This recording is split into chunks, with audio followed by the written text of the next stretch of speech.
Fala galera, belezinha? Tudo bem? Galera, vamos lá então fazer uma revisão sobre movimento uniforme com esses exercícios?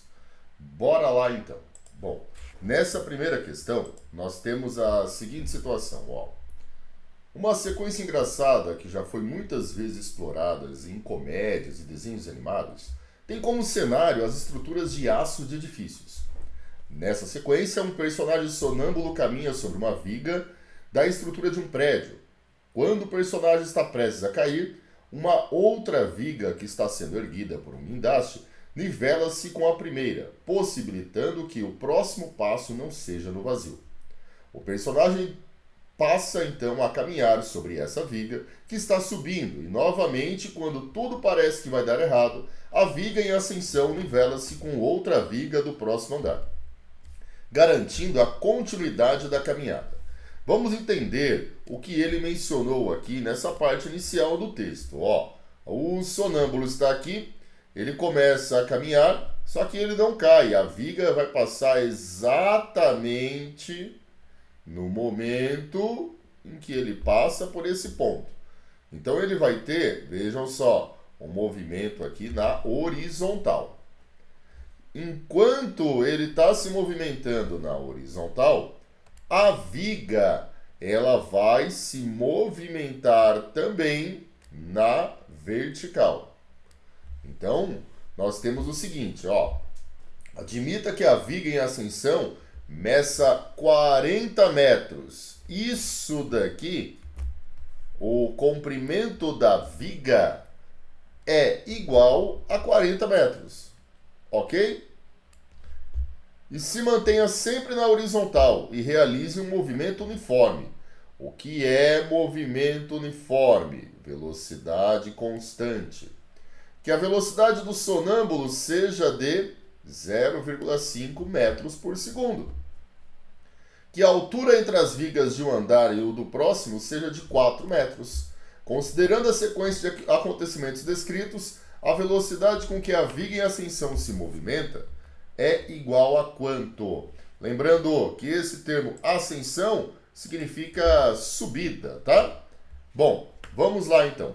O que a gente vai determinar primeiro?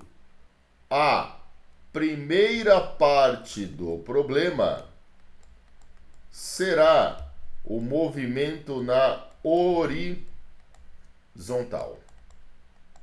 Na horizontal, eu tenho um movimento com velocidade constante, então eu posso escrever assim, ó, ΔS sobre ΔT. Vamos chamar isso aqui de 1 da primeira parte. A velocidade dele, a velocidade do sonâmbulo, 0,5. A distância que ele percorre é o comprimento da viga, 40 metros. O tempo que ele gasta, eu não sei. Então, vai ficar assim, ó, 0,5 vezes o tempo que ele gasta é igual a 40. O tempo que ele gasta vai ser igual a 40 dividido por 0,5. Ou um tempo igual a 80 segundos. Ok? Esse é o tempo que ele gasta na horizontal. Mas a gente tem uma segunda parte. A segunda parte é o movimento na vertical. Porque olha só a pergunta dele, olha o comando. Ele pede a velocidade com que a viga está subindo. É essa a pergunta dele. Então, a segunda parte é só eu fazer o ΔS na segunda parte sobre o ΔT. Aqui tem um detalhe, enquanto ele vai para o lado, a viga sobe, então o ΔT é o mesmo. Quanto que a viga sobe? A viga sobe 4 metros. Ó, essa informação está aqui no texto. Então, o valor de V2 vai ser igual a 4 dividido por 80. 4 dividido por 80, 0,05 metros por segundo. Belezinha? Ok? Dê uma olhada com calma, verifique aí se tem alguma dúvida. Momento para tirar um print, né? E aí, se tiver alguma dúvida, joga nos comentários aí. Vamos para mais uma? Olha essa outra situação, ó, movimento uniforme também. Nessa outra situação, ele fala, uma fábrica de pães de mel pães de mel são conduzidos por uma esteira para dentro do forno com velocidade média de 0,05 metros por segundo. Ok. Enquanto atravesso o interior do forno, que tem 24 metros de comprimento. Então, eu tenho a velocidade e eu tenho a distância, ou comprimento. Os pães de mel são assados com bastante precisão, garantindo qualidade do produto. O tempo necessário para um pão de mel seja perfeitamente assado é próximo de quanto? Então, lembrando que velocidade média é ΔS sobre ΔT. Passo o ΔT para cá multiplicando, e aí a gente passa a velocidade média para o outro lado, dividindo. O intervalo de tempo vai ser igual a... Qual é a distância? 24. Qual é a velocidade? 0,05. É só a gente fazer 24 dividido por 0,05. Nossa, mas que conta difícil! Vamos aplicar a propriedade matemática? Pego essa vírgula, ando uma, duas casas para a direita. Aí eu escrevo 5 vezes 10 elevado a menos 2. O intervalo de tempo vai ser igual a 24, 10 a menos 2 que está no denominador, eu posso passar para o numerador agora com o sinal positivo. Tudo isso dividido por 5. 10 ao quadrado é 100. Dividido por 5, 20. Então, vai ficar 24 vezes 20, 480 segundos. Esse era mais direto, né? Esse é mais básico. Ok? Tranquilinho? Lembrando, qualquer dúvida que é importante, todas, façam as perguntas aí, tá? Mais um agora, ó, nesse daqui é só uma análise gráfica. A figura a seguir apresenta o comportamento gráfico da posição X em função do tempo para os objetos de linha A, linha cheia, e B, a tracejada, que se move ao longo de duas pistas retas, paralelas e de origens coincidentes. Considerando os dados do enunciado e no gráfico, considere as seguintes afirmativas. A primeira, o objeto A tem uma velocidade constante de módulo igual a 2 metros por segundo. Vamos ver isso aqui, ó. Esse aqui é o A. Ele está saindo daqui do 0, vai atingir a posição 30, e aí ele gasta 15 segundos. Para eu determinar o valor da velocidade, eu faço ΔS sobre ΔT, ok? Isso aqui é a velocidade do A. A velocidade do A, então, vai ser, ele andou 30 em 15 segundos. A velocidade do A, 2 metros por segundo. O fato de eu ter um gráfico da posição em função do tempo e eu ter uma reta, garante que a velocidade seja constante. Então, o primeiro está certinho. Os objetos se encontram no instante igual a 15 segundos. Olha esse ponto aqui, ó. O que representa esse ponto? Tanto A quanto B, eles estão na posição 30 no mesmo instante. Isso é uma situação de encontro. Então, esse está certo. O objeto B está parado.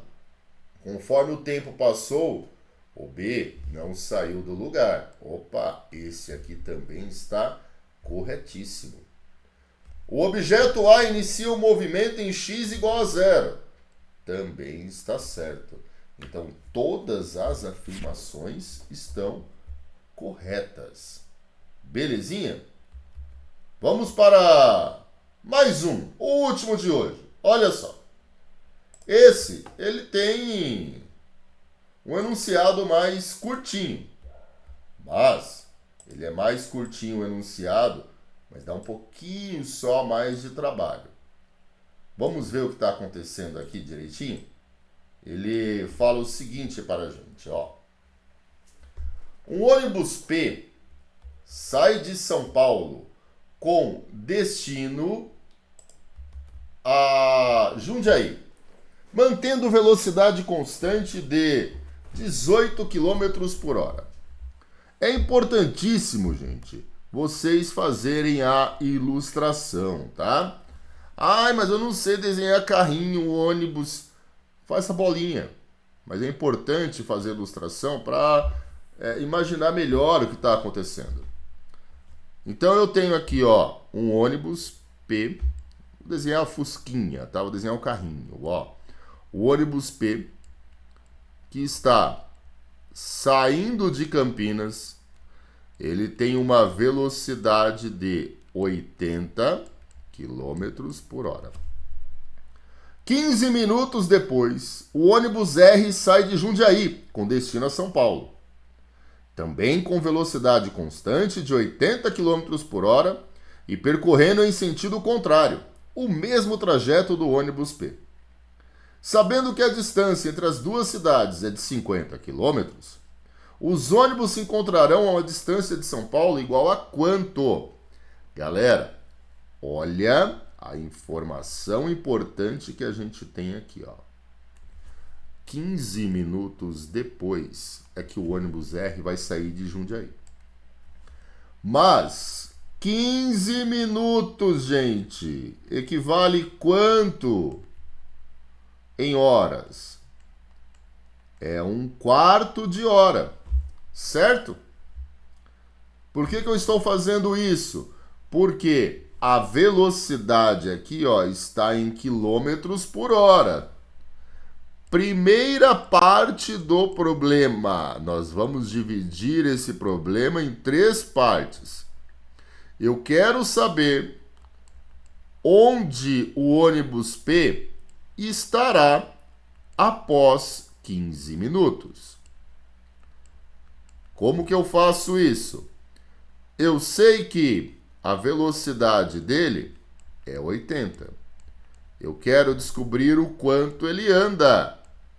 Basta então a gente substituir, ó, velocidade 80, o tempo é 1/4. Então a gente faz 80 vezes 1, 80, dividido por 4 é igual a 20 quilômetros.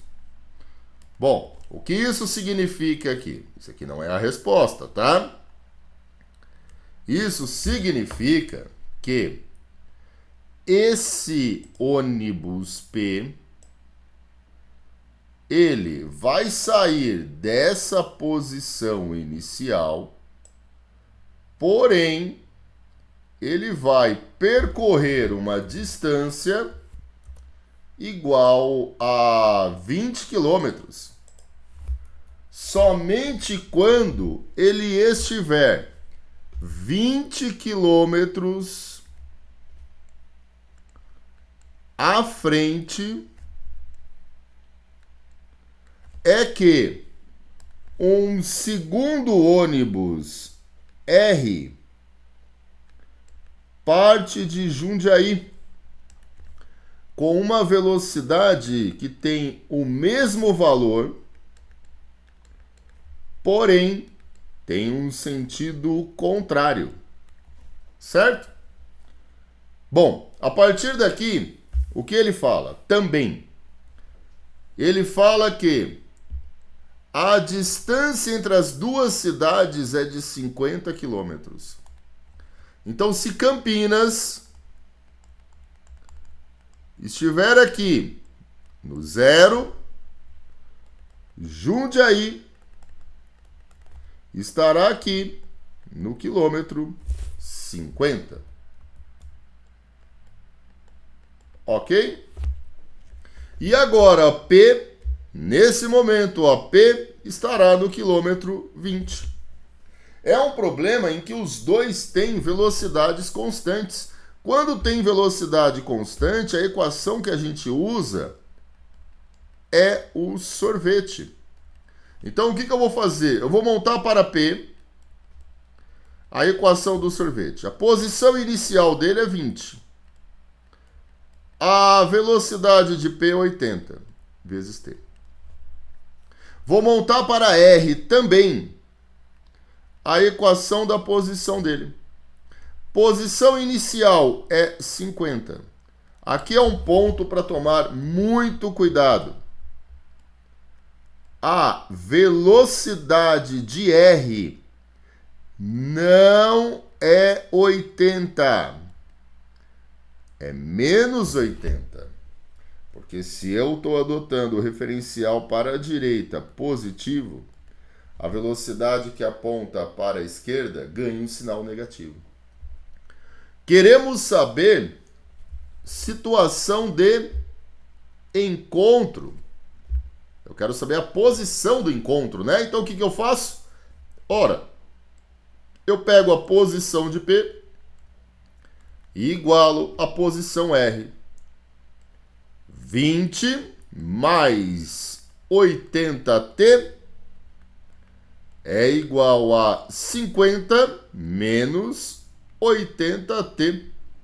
Esse daqui que está negativo vem para cá. Então vai ficar 80T mais 80T é igual a 50 menos 20. 160T é igual a 30. Ó, simplifica os zeros. O instante de encontro é igual a 3/16. Essa daqui é a segunda parte. Eu comentei com vocês que nós iríamos fazer esse exercício em 3 partes. Vejam só, o que nós encontramos aqui? Nós encontramos o tempo que gasta para eles se encontrarem. Mas qual é o comando do exercício? O que o exercício pede? Ele pede a posição exata, né? Só uma correçãozinha aqui, gente, ó, eu tô pensando em Campinas. Que Campinas o quê? Isso daqui, ó, é São Paulo, né? Corrijam aí na visão de vocês aí. Então, o que eu vou fazer aqui? Eu quero saber a posição. Posição do encontro. Eu pego qualquer uma das duas equações. Se eu pegar a equação de P, é 20 mais 80T. A posição que eles vão se encontrar, 20 mais 80 vezes 3/16. 80 dividido por 16 é 5, vezes 3, 15. Então, essa posição do encontro vai ocorrer no quilômetro 35. Gilson, e se eu pegasse a outra equação? Se vocês pegam a outra equação, essa daqui, ó, dá o mesmo resultado, porque se é encontro, significa que eles estão na mesma posição, no mesmo instante. Belezinha, galera? Espero ter auxiliado um pouco aí, fazendo essa breve revisão com aplicações de exercícios de movimento uniforme. Lembrando que é importantíssimo vocês se inscreverem no canal, ativar o sininho lá e compartilhar isso, né? A ideia é divulgar o conhecimento para mais pessoas. Valeu, galera! Até mais!